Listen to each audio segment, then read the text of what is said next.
one, thanks for chatting with me. And two, congrats on being honored and recognized. So right off the bat, what is this? How are you feeling? What does this honor mean to you? And what does it mean to be or feel to be recognized in this way? I was ecstatic when I got the news. This is really a huge honor. We do a lot of hard work. Making these projects is a tremendous undertaking. And so when your work is recognized, it's always really rewarding. Yeah, just to echo what Dominique said, I was anxiously waiting for the email or the call, and to receive it was such a surprise, to be honest.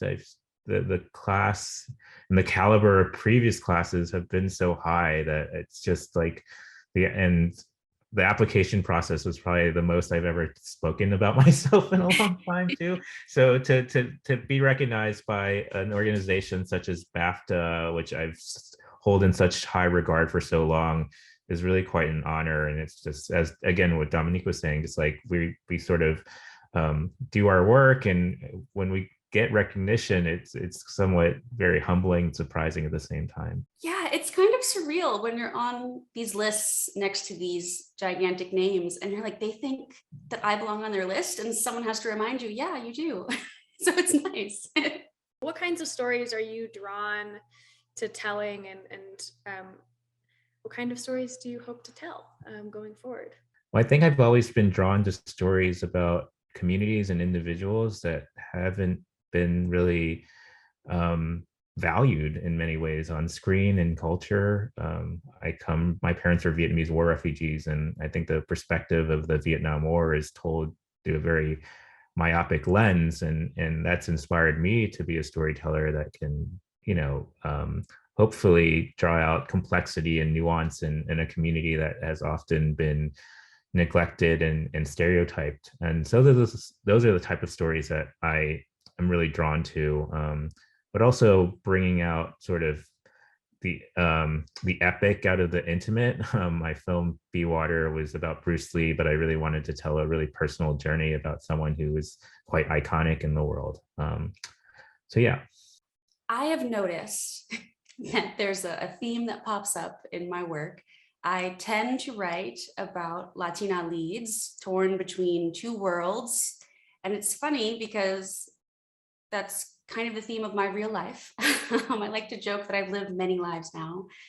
And I really started creating films because media can really show people, can expose people to different lifestyles that they haven't seen before.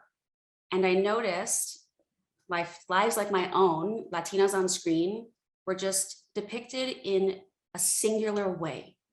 No one ever got to see the other side. No one ever got to understand our emotional arc.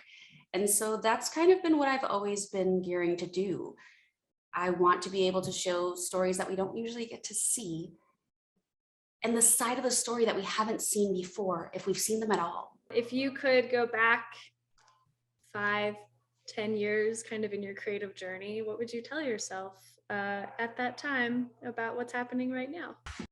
Honestly, I'm kind of started my journey in that time, under that time. And I started this out of kind of a necessity to myself. I really wanted to do my art, but also do a community service. And so my films were really social message geared. And I don't think I realized where this would take me. I did not know this would be the path. So I think I would look back and tell myself,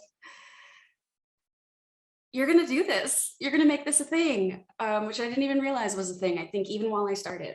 I mean, I'm trying to think back to where I was 5 years ago, and I would continue to tell myself to sort of stay on the path, right? I think I'm really fortunate to be able to do what I love today, and if I told myself something different, maybe the path would have strayed or veered in a way that wouldn't lead me to where I am today. And I'm really grateful, and always think that, the place that I am right now is the place I'm meant to be. And so maybe telling my maybe 5 years ago, then I didn't think that. I maybe tried to create a path for myself and plan things out when I should have just sort of let myself go with the flow in many ways. And yeah, be water, I guess.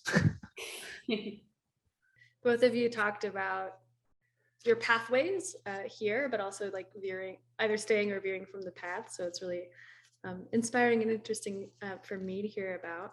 In terms of your path, what is next for you, or what are you looking forward to, I guess, the most in the next couple of months? Or is there a project that like you're about to dive into that you're looking forward to the most?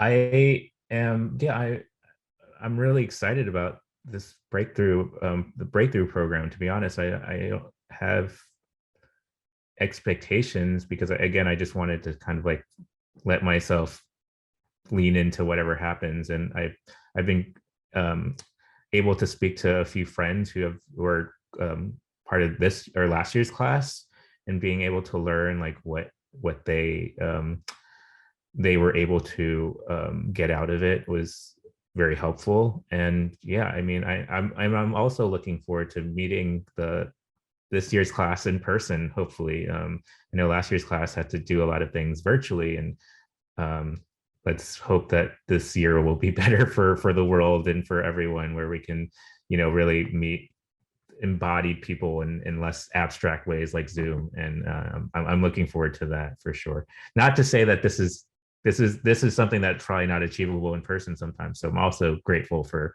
this opportunity, but hopefully we can also meet in person is what I'm saying. I am working on something that honestly is the genesis of me being here.